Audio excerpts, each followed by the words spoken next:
اهتزت مدينة الصخيرات على وقع جريمة قتل بشعة راح ضحيتها شخص على يد زوجته لأسباب شكلت موضوع تحقيق مفعل من قبل مصالح الدرك الملكي.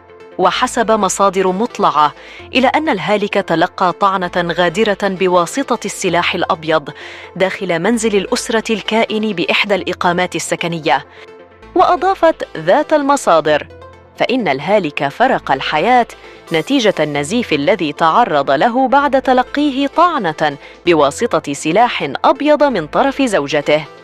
ذات المصادر كشف على أن الجانية كانت تربطها علاقة غير شرعية بالهالك نتج عنها ابن خارج إطار الزواج، كما أن الثنائي كان يعيش عيشة شبيهة بالإلحاد والعياذ بالله.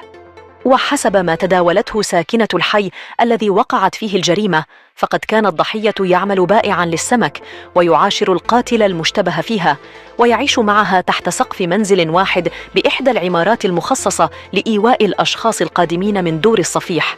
كما أن المتهمة كانت تثير الريبة والهلع أحياناً بالحي نظراً لتسلطها وجبروتها مع الجيران.